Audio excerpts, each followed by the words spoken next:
On today's Worn and Torn, we're talking about the Nexx XG100.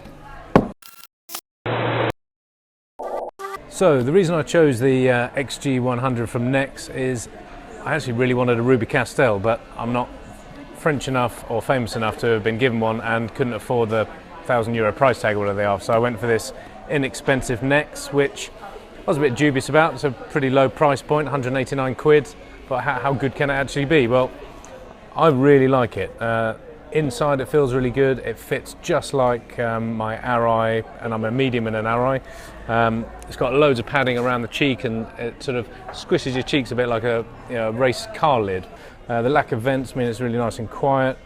It's quite a small aperture at the front, which some people think is a bit restricted, but I don't have a problem with it at all.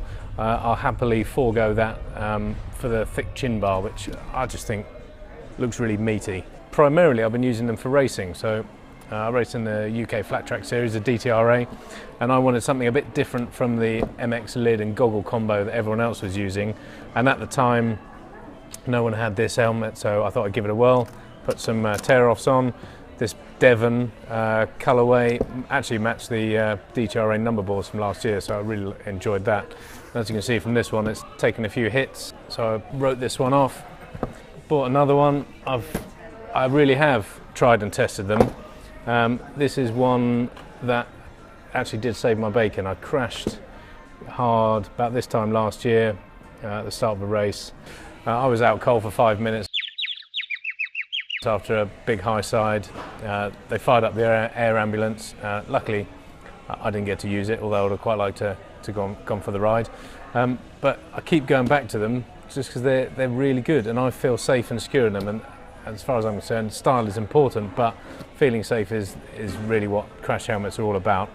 And the Nexx ticks all those boxes for me. And as I mentioned earlier, they're only 189 quid. That's one I've just pulled off the shelf here in the shop. One of the more basic colorways. They've got some really nice designers. They do some great collabs with some really funky graphics. But being inexpensive, you can have a play around yourself. This is just some gold pinstriping tape and then a clear lacquer over the top that I had done. Yeah, you can have a fool around, paint them, lacquer them, put some tape on them, whatever. Yeah, for me, they're the go-to helmet for me at the moment, and I've really enjoyed racing in mine, and I'm glad I'm still here today to tell the story thanks to the Nexx XG100.